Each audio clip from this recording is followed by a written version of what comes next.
Welcome back. Dr. Sutri Rutledge is a pediatric physician with Northern Light Primary Care. Thank you so much for coming in. Sure. We are talking about nicotine pouches and teenagers. So first off, can you explain to me what these nicotine pouches are and I guess what's in them and what's going on with our teens at the moment? Sure. Well, these are fairly new in the U.S. They're not tobacco pouches like people are used to, not like chew, that sort of thing. It's just nicotine powder that is in a little pouch that kind of looks like the desiccants you find in like rice, things like that. Okay.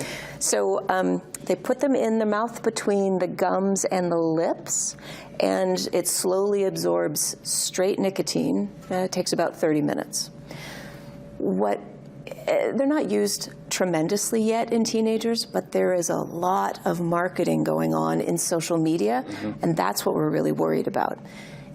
It makes it look like these are safe, a safe way to get nicotine, the sort of enjoyment that people associate with smoking cigarettes or vaping, things like that, but without the dangers of inhaling things into your lungs or all of the other dangerous chemicals in a cigarette.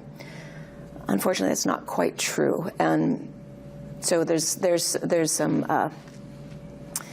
It's much more dangerous than it appears. Okay, so you mentioned, I think people are aware, or we hope they are, about the health risks that come with smoking. Yeah. What are the biggest risks, as you see it, as it pertains to teenagers using these pouches?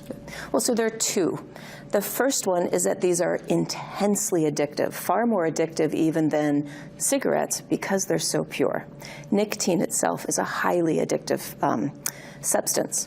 And so you put this pouch in, you get the effects of nicotine, and then your body starts craving nicotine more and more and more than it ever did.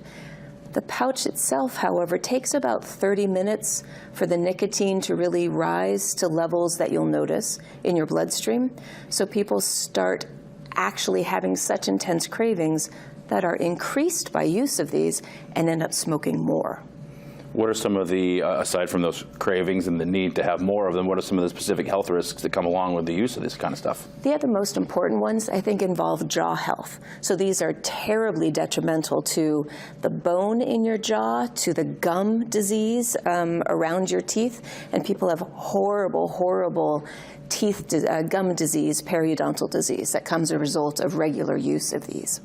Now, social media seems to have made this a popular trend with posts that target kids. How do you help kids make the right choices when it comes to something that appears or trying to be perceived as without harm? Right. It's so hard.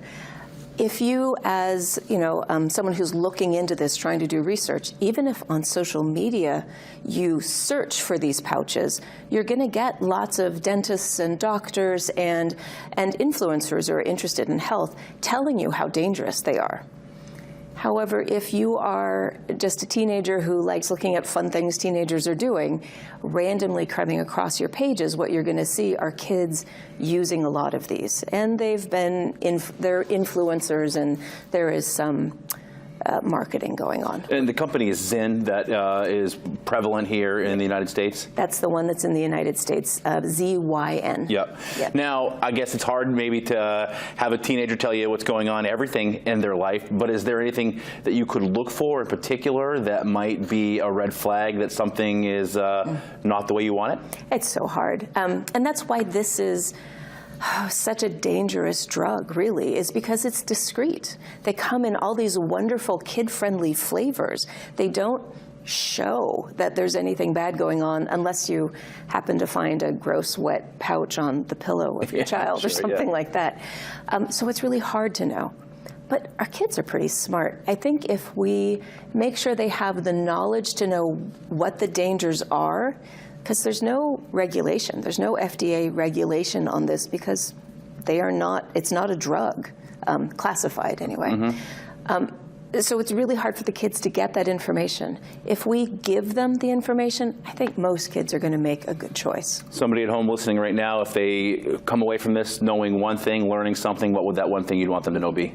That these are highly addictive and therefore dangerous, and they do horrible harm to your jaw. If you have any more questions, northernlighthealth.org/pediatrics is the spot you can go to. You see it at the bottom of your screen. Thank you so much for your time. Thank you. Thank you for having me. Back with more right after this.